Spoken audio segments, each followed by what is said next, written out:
Former Gauteng Premier and political commentator Mbhazima Shilowa has written an opinion piece about the current state of events in South Africa, drawing from the past, saying we need a collective response. He's highlighted Cosatu's September Commission and its 3 scenarios of South Africa just after the dawn of democracy. A report by the International Labour Organization has confirmed that some of those scenarios are indeed coming true. What are they? Well, Mr. Shilowa joins us now to discuss some of them. Thank you very much, sir, for your time this morning. Perhaps let's start with a little bit of a history lesson, and you remind us about the work of the September Commission and why it was established. Yes, good morning. Basically, at the time, the Cosatu leadership felt that it was important to look at what kind of South Africa are we going to have, what are the likely possibilities in terms of governance, issues of the economy, social justice, the constitution, the future of the trade union movement, as well as the country. And it was at that level where it identified that, well, obviously the future is bright, we can all move forward, but it also painted a number of scenarios which, if they were to happen, there would need to be mitigating factors to look at them. So, not in that order, but the first one would have been the desert, in which it simply says, like in the story of the Bible, Moses and the people of Israel find themselves in the desert. At some point, Moses is not even anywhere to be found, so they're not sure which way to go to. The second one is the Skorokoro, as you know, is a township lingo for an old dilapidated car which can stop anywhere. It can stall anytime. And finally, it was about a better South Africa with pap, fleis, and gravy for everyone. Obviously, at some point, some will get all of that. Others will just get pap. Others will get gravy and pap. Others will get the full meal. So what I'm really saying is that at the moment where we are, it's important that we relook those, because if we don't, we're likely to find ourselves being in the desert in a Skorokoro, and it would be very difficult to come out of it. And that's exactly what you have titled this opinion piece. We are out in the desert using a Skorokoro. You're also calling for this to be a collective effort, right, and not just on the part of trade unions. When we take a look at the National Development Plan, we are just 7 years shy from all of the goals that were set out to be achieved in 2030. And when you take a look at current day South Africa, you characterize us as being on a desert using a Skorokoro. It would appear that we are far from reaching some of those goals, while some progress has been made. And so to your call for this being a collective effort, what is it then that you suggest that you and I do?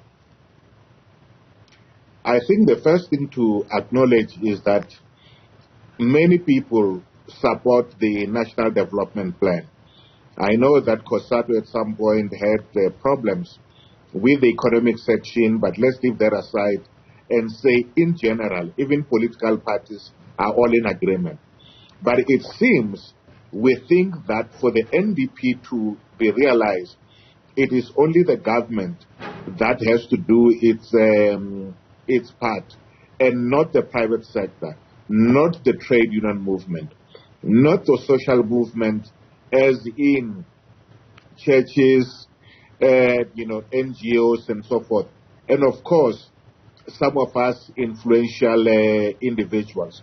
So it would require, among others, for instance, the much talk about social accord that brings business, trade unions, communities, and the government, not to demand what the government should do, but rather to each point out what we would do if the other was to make this or that particular concession. That's one.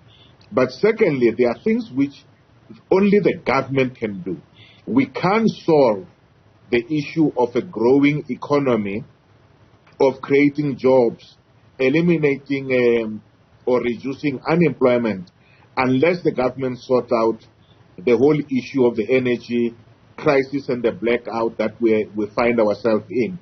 But again, it will require both investment in the private and the public sector. But also, to an extent that it is said, there are criminal elements and syndicates at ESCOM, NUM, Solidarity, NUMSA, surely must be able to help root out some of those, because it's not like they are not aware of the situation as it obtains in those areas. How would you characterize trade unions of 2023? I would say that they've become more fragmented, whereas there were many people who were joining the trade union movement post-1995 with the new Labor Relations Act, also because many in the public sector and state-owned enterprises who could not join the unions because they were in the battle sense could now join in. They were growing. But now, not only are they fragmented, there's also fewer people joining the unions, either because they feel that the leadership is out of touch with the trade unions, or that they are not being serviced, or that unions simply collect, subs and not do anything. So it's important that the trade unions also understand that it's a new era. It's not an old time where you could go to one factory, organize the whole factory with 1,000 workers.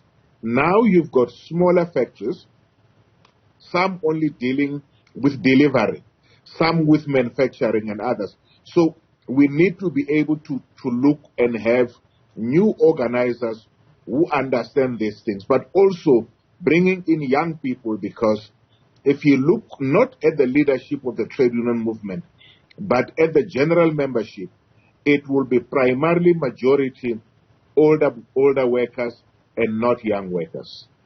How would you characterize the private sector in South Africa? I ask maybe in particular in terms of ethical, not just leadership, but ethical employers, because you do find that many people will be, or some people, those who do enjoy the benefit of employment, are in employment. However, they are not getting paid nearly as much. They're facing long working hours for less than what is ideal. And unfortunately, some of those jobs are not your highest echelon jobs where you're in an office. You take a look at some of the retailers, for example. While you have people in employment, what kind of employment are people getting, and what kind of conditions are they faced with?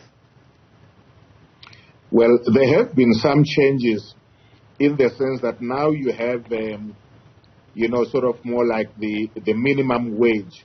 You also have a lot more bargaining councils. But in a number of sectors, security, cleaning, farming, and even, as you say, in the retail sector, and those who find themselves working under brokers, the situation is still a little bit tight. So it's important that the government and the trade unions work harder to ensure that they expose such individual companies that do not want to pay living wages, that do not want to look at issues of health and safety for workers. But at the same time, the private sector itself, BUSA and the various other organizations, should be pointing out those who don't follow that, because even though there will always be the notion it must be easy to hire and fire, it's important to ensure job security, because you're more likely to get a better working worker than one who thinks, I'm just here as a slave. The hosting by South Africa of military drills, hosting China, hosting Russia, has drawn attention not only internationally but here at home, with the U.S. going as far, the Democrats proposing a bill that they want to be adopted where South Africa would be chastised even more. And so when you take a look at some of those factors, when you talk about attracting investment, because a lot is also said about attracting investment and bringing in investment in the country, what is the role of the continent or tapping into the rest of the continent to stimulate this growth? Yes, while we know that there's other issues that we need to fix alongside that, like issues of security, but there are those low-hanging fruit where we can partner up and increase intra-Africa trade? Indeed, I think it's important that we work more with Africa, that we simplify the movement of people, which is different from saying that people can move in and out of South Africa or of the continent. You still want people to be legal, but you don't want there to be too much red tape, both for movement of people to be able to work, to trade, to set up businesses, as well as bigger companies. Secondly, we need to sort out issues of crime, obviously, and also deal with the recent grey listing. But I think sometimes we forget that international policy, even though it needs to follow, certain rules, in reality, all countries look at their own interests and less about what the rest think. So yes, we should not be seen to be taking sides between Russia and Ukraine. Yes, we should be calling for peace. But at the same time, some of the people who preach to us about neutrality, they themselves take sides in all conflict throughout the world. So we've got to look at what is best for ourselves. Yes, we trade more with the U.S., but we also have friends with China, and in reality, the U.S. also trade more with China than it does with Taiwan. On the issue of the bill in Congress, I think that congressman is just flying a kite. It's not going to pass. I think I'm hearing that for the second time in 2 days. Just maybe we've touched on the role of trade union federations, we've touched on the role of you and I, we've touched on the role of the private sector. How then would you characterize governance in South Africa? Because it all hinges on that. As we speak, we do not have a deputy president in the Republic. A cabinet reshuffle is looming, we understand, according to some reports that can be anticipated sometime today. The president was said to be sick, but apparently it's also being reported that he was at an auction while he was supposed to be dealing with issues of governance in the country. How then would you characterize governance in 2023 in South Africa? I think firstly to say that, sure, we need certainty in terms of government, especially because we now don't have a deputy president. Also that there are a number of posts that were vacated, and now with Mbalula also going to the ANC. And the hope that people have always had that President Ramaphosa will have the nerve, the strength, the stamina to try and rejig his executives such that it can work. So that we need to be able to work on.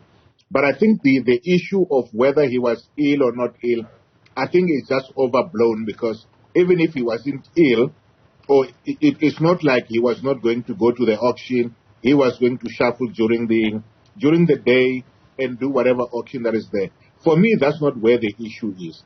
The issue is that both at local level, at provincial level, and at national level, the plight of the poor, of ordinary men and women, seem to be too far removed while we're just playing politics, sometimes internally, sometimes in terms of the opposition.